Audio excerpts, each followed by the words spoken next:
to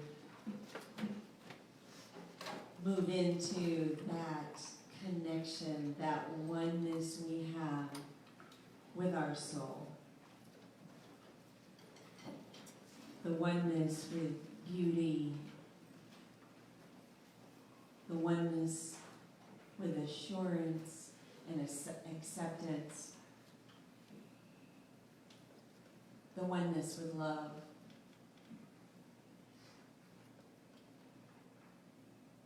And then we open our hearts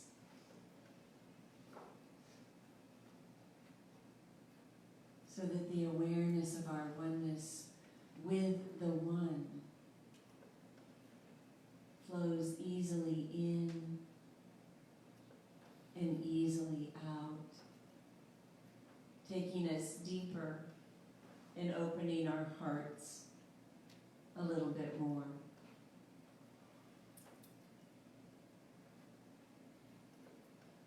Deeper and deeper, opening our hearts a little bit more.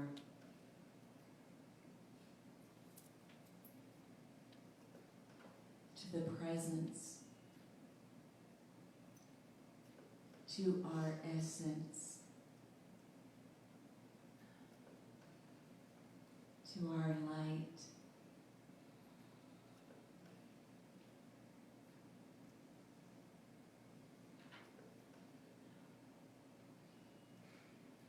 We go deeper, opening our hearts a little bit more.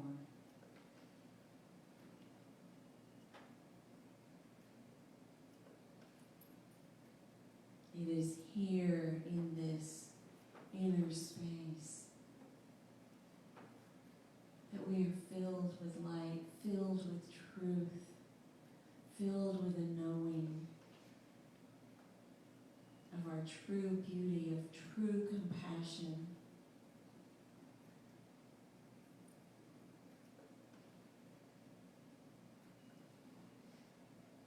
And so we rest here in the holy and sacred silence.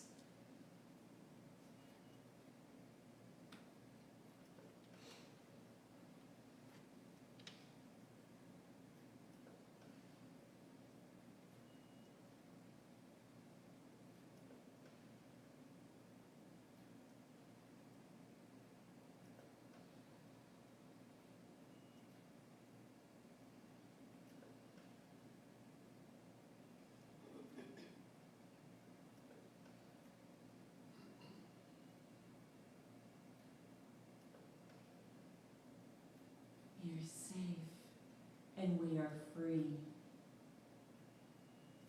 to be the expressions of the divine we are created to be. As we bring our awareness back up into our bodies and into our conscious mind, we come back with that assurance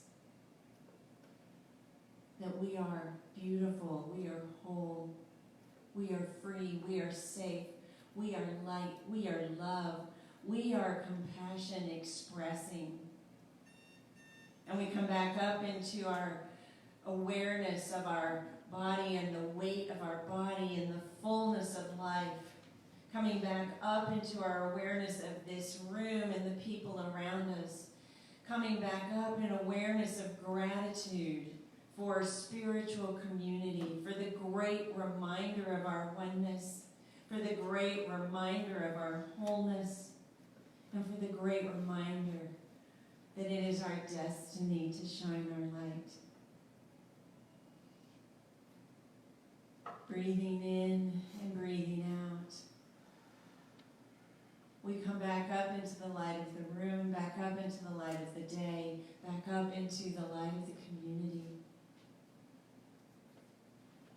How could anyone ever tell you were anything less than beautiful? How could anyone ever tell you you were less than whole? Open your eyes. Feel yourself. Open your eyes and notice that the room is filled with beauty. open your eyes and know that we are one. And so it is.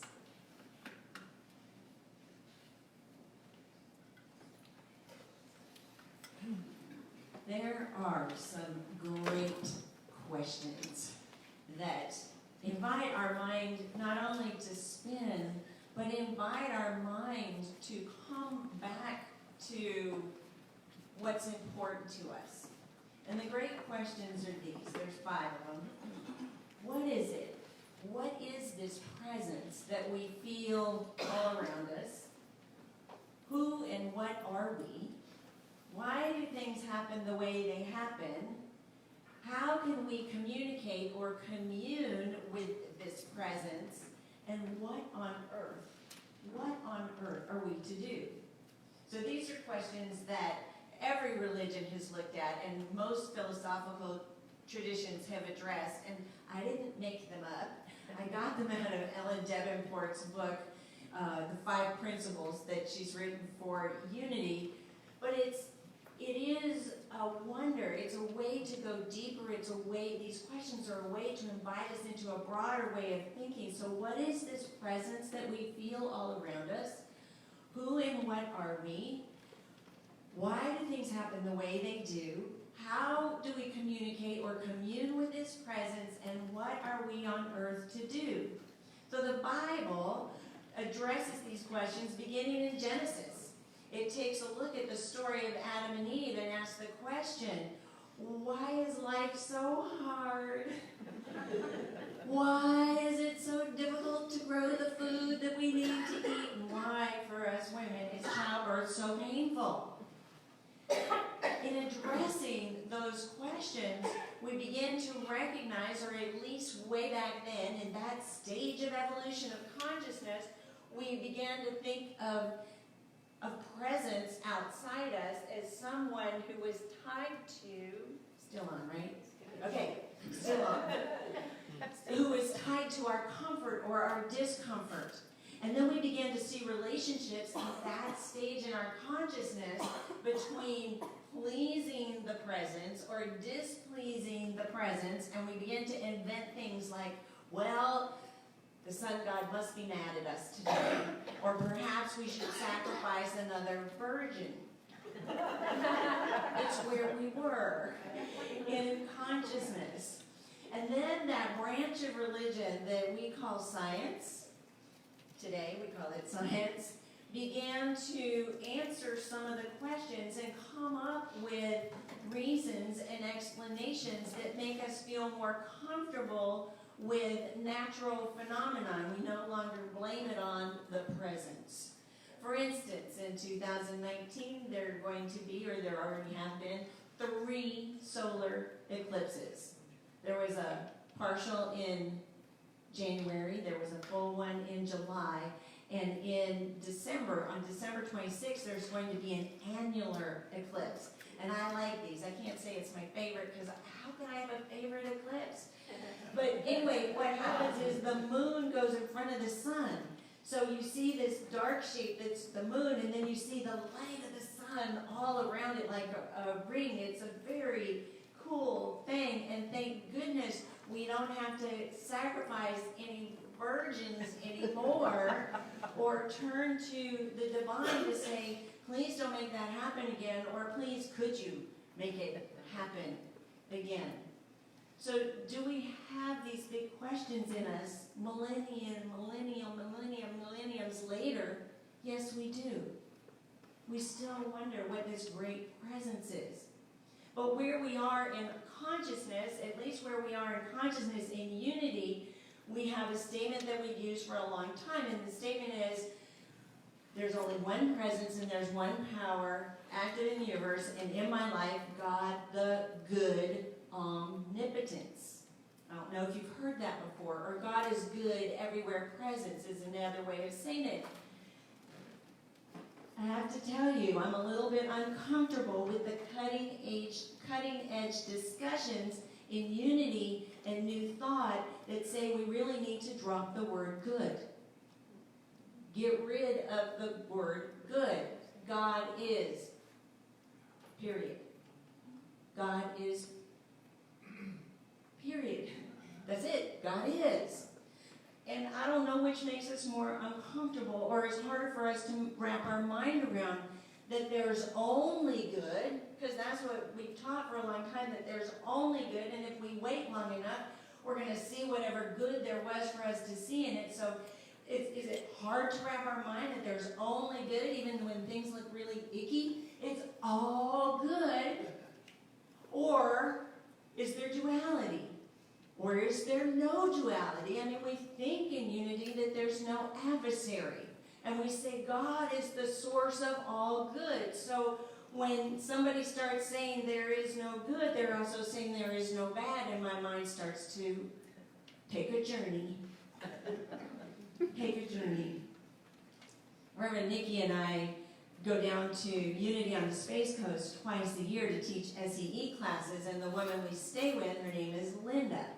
Linda's husband was a religious science minister, and he studied from Ernest Holmes, from Bill Hornaday, and from Raymond Charles Barker. So if you're into what's now called CSL, Centers for Spiritual Living, religious science, those were the big ones. So one day, Linda's husband was teaching a religious science basics class. And in the class, he said, God is, period. God is. And she's like, no, I'm sorry. God is good. And she was really flummoxed. And then she got really mad. Because she said to him, how can you tell me that God isn't good? Have you never seen the sun peeking out from behind a cloud after a rainstorm? Have you never held a baby, a newborn baby, in your arms, especially when it was sleeping? Have you never had a prayer answered for financial restoration or for a healing or for a return of that magic in relationship? Have you never had a prayer answered? And you can't tell me that that's not good. And then she didn't speak to him for 3 months. So don't you mess with my good. You know, that's kind of, I just bounce all over the place. But it's a mind stretcher. It's an evolution in consciousness. We think we know what we know. And then we think that we can take what we learn and put it into what we know. And we try to take what we learned out there and match it to what's going on the inside. There you go. Thank you very much. You knew it was coming. In 2008, Family Circus, Bill Keane, I don't know if you're familiar with the cartoon, he wrote this. The dad says, question mark, and the little boy says, know what God's first name is? Andy. It's Mommy's favorite hymn. Andy walks with me, Andy walks with me, Andy tells me and then the dad goes, I thought I was Mommy's favorite hymn.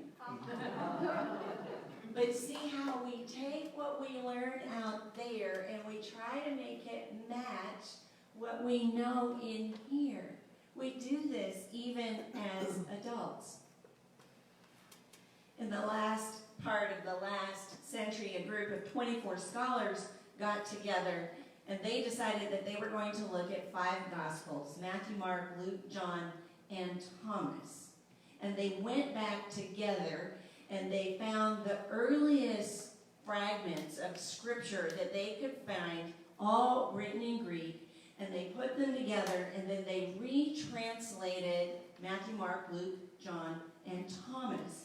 And it's published in a book with annotations called the 5 Gospels. But what they really did was they created a new version of red letters. And there are hardly any red letters. But what they did, so maybe you didn't grow up with a red letter Bible. I didn't. There's a few of us. Okay, so there's a few of you. But what they found and decided was this.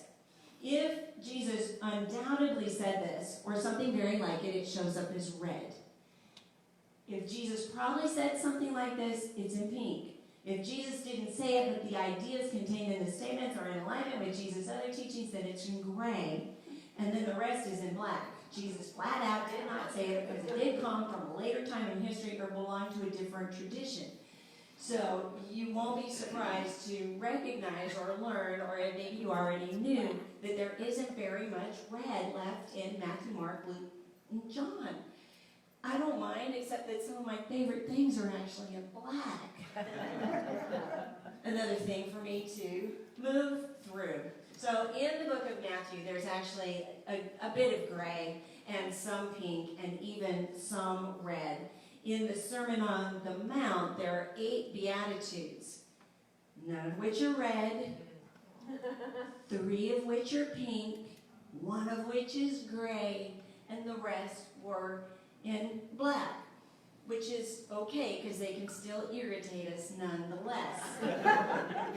So I want to look at a Beatitude today, and I have the translation first in the way that New Revised Standard Version has. Some of us are used to hearing it that way, and then the way that Jesus Seminar said it. Blessed are they that hunger and thirst after righteousness, for they shall be fulfilled.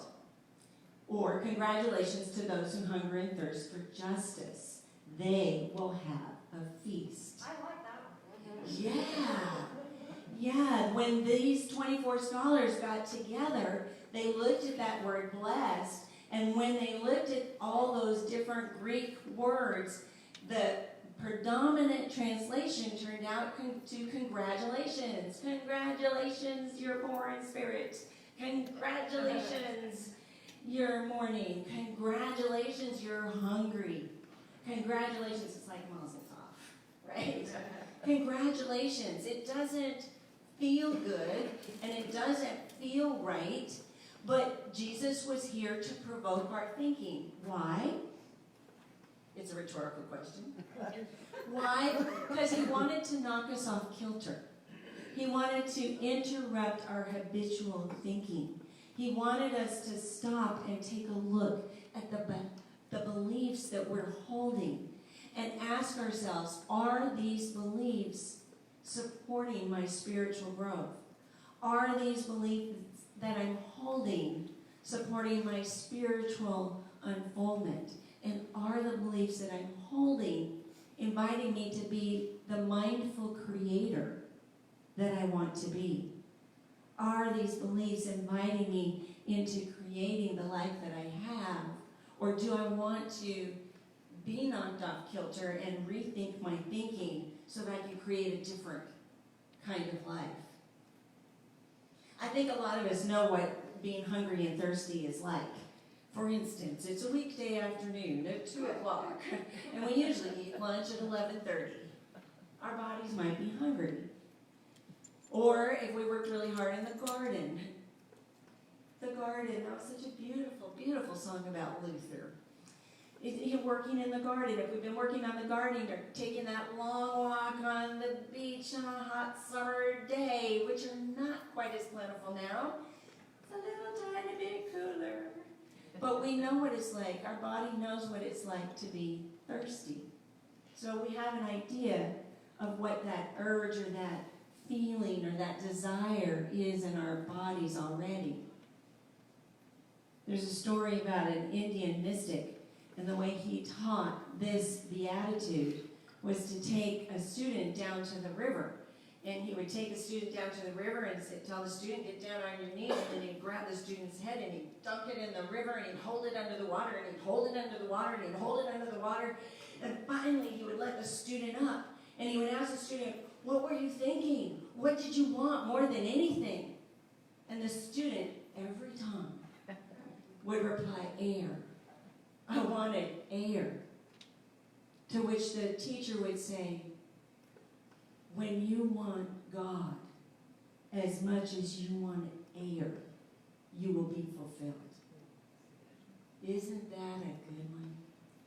When you want God as much as you want air, you will be fulfilled. When we want something, when we want it feeling, when we want to have that essence, or when we want to have that consciousness, when we want it more than anything else, when we are not willing to let anything get in the way of manifesting that consciousness, then we will be fulfilled. When we're that hungry for it, when we're that thirsty for it, we're going to feel God. We know this works. This is a spiritual law that crosses all religious boundaries. If we just think about Olympic athletes from many different countries, many different faith traditions, they use this. They get to the Olympics. They win medals. There are 36 million millionaires in the world. They use this spiritual principle because they want that feeling, that experience more than anything in the world. Unity writer Eric Butterworth takes a look in the Discover the Power Within You book, Oprah's favorite. Lots of people's favorites. He says, we've held a lot of fuzzy attitudes about righteousness. About righteousness. He says Jesus really only had one message and one teaching, and that was to take a look at our state of mind and come and bring that state of mind and into the consciousness that we wish to hold, to bring it into righteousness. So we have held a lot of fuzzy attitudes about righteousness. We have thought this refers to living by a religious code, going to church, carrying a prayer book under our arm, doing all the things that pertain to a formal acceptance of religious beliefs. It is unfortunate that religion for many is one grand cliche, and its practice is the repetition of pompous platitudes. This is a far cry from Jesus' concept of righteousness. Righteousness is a state of harmony. It's a state of harmony that we establish in consciousness. It's a state of mind. Justice is that desire to have the activity of the joining of our heart and mind. It's a call to have harmony between heart and mind. I know that all of this comes from the Greek, but the Greek actually came from an oral tradition in the language that Jesus spoke, the Aramaic. And that's why this community and many other unity communities go back to the Aramaic translation of the Lord's Prayer, some of which is in red.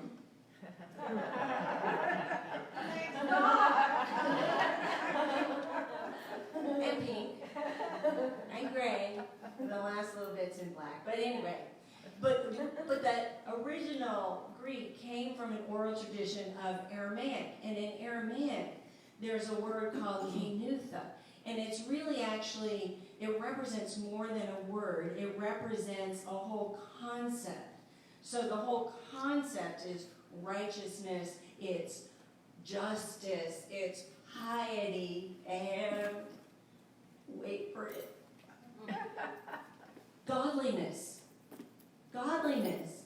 So we can look at this beatitude and we can say, congratulations for those who commit to godliness.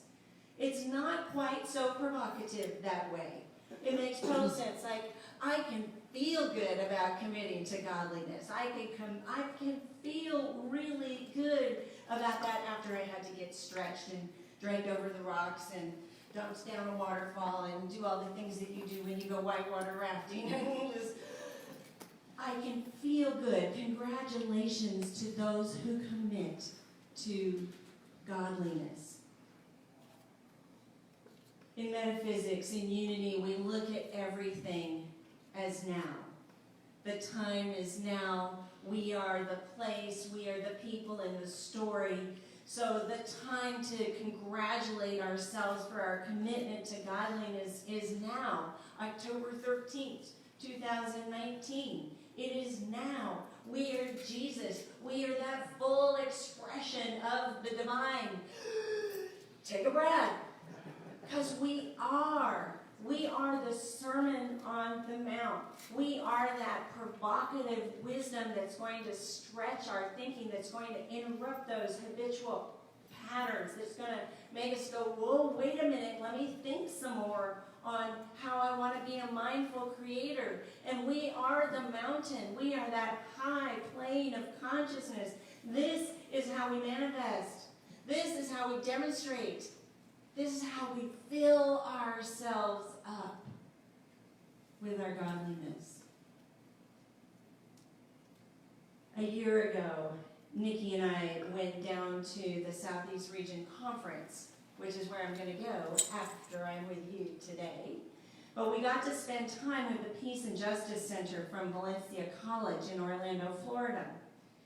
They have a commitment to equipping people with skills, to be in community together, to build community, and to express themselves in righteous, justice, peaceful, godly ways.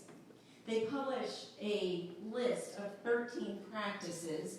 They call them principles for how we treat each other. And I want you to know that I've copied off many, and they're in a pile in the back, so don't panic. We're going to go through 3 together, not all 13.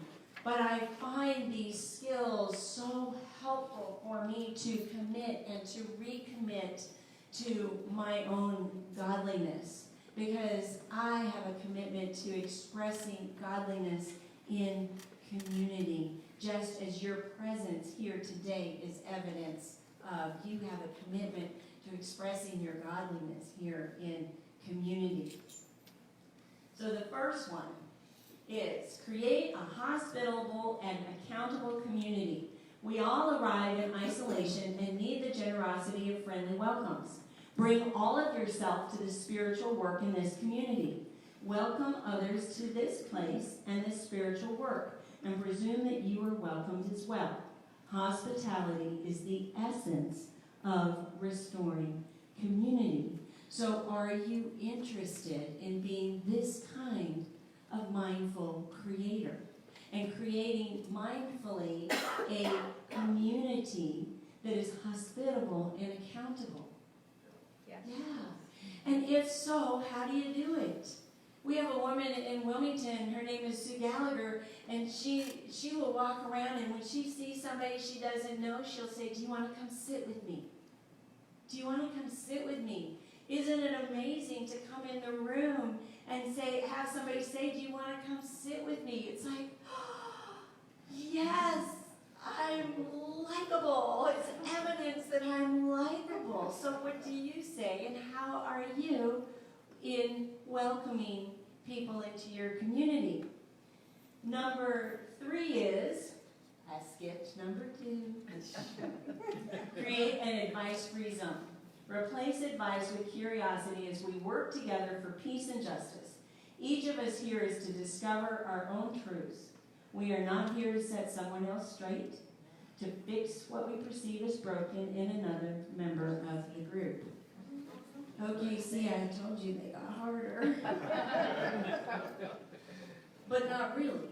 And then the question is this something that you may be interested in mindfully creating? An advice-free zone.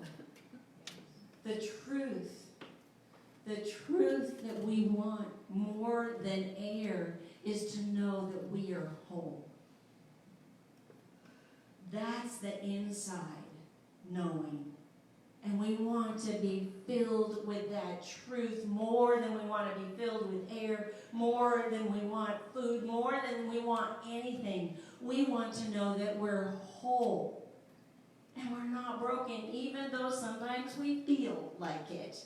Sometimes we feel worn down. Sometimes we feel, I don't know, battered. It's kind of a strong word, but sometimes we feel pecked.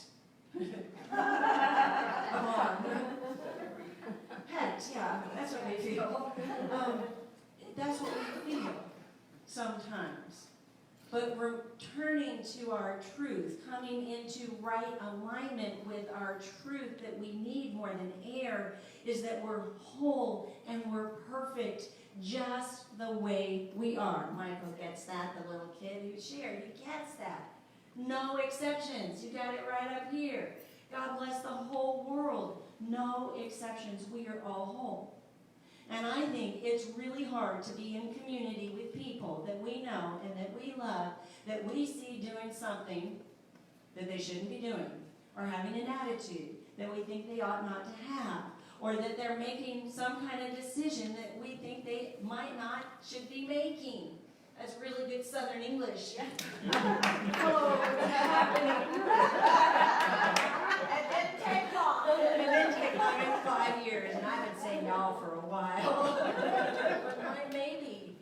You know, we want to, we're smart people. And we've been around the sun a few times. And we have eyes, and we have ears, and we have really big hearts.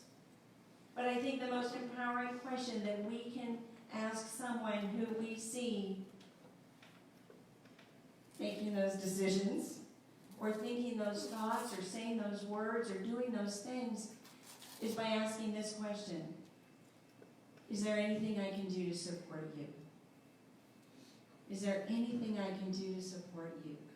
Is there anything I can do to support you is a question that says, I'm honoring you right where you are. I'm accepting whatever's going on in your life right where it is. So is there anything I can do moves us right out of that desire to give advice. And then we skip to number 10. When things get difficult, turn to wonder. If you find yourself disagreeing with another, becoming judgmental, or shutting down in defense, try turning to wonder. I wonder what brought her to this place. I wonder what my reaction teaches me. And I wonder what he's feeling right now. Curiosity is the antidote to cynicism. It's the antidote to apathy. And it's the antidote to negativity. And sometimes it takes us a couple of times of saying, I wonder, I wonder, I wonder. It's like training wheels. We need the training wheels. Please give us the training wheels for I wonder, until we're genuinely curious about what can be. Because curiosity opens the pathway to possibility. And possibility opens the pathway to righteousness, to our godliness, to seeing things rightly, to getting into a state of mind that has an evolutionary, revolutionary consciousness that is new and it's bigger and it's different, and we have a greater resonance for because it matches the truth of who we are. All right now. Yeah. Okay. I can be a preacher. So the question is this something that you are interested in mindfully creating? Because it takes mindful creativity. It takes courage. It takes a willingness, and it takes an openness. And if this is something that you want to be filled with more than air, we have some affirmations. And the affirmations are these: I create a hospitable and accountable community. I create an advice-free zone. When things get difficult, I turn to wonder. I am filled with a consciousness of harmony. And if you are interested in at least trying them on and being this kind of mindful creator, would you say them with me, please? Yes. Okay. Together. I create a hospitable and accountable community. I create an advice-free zone. When things get difficult, I turn to wonder.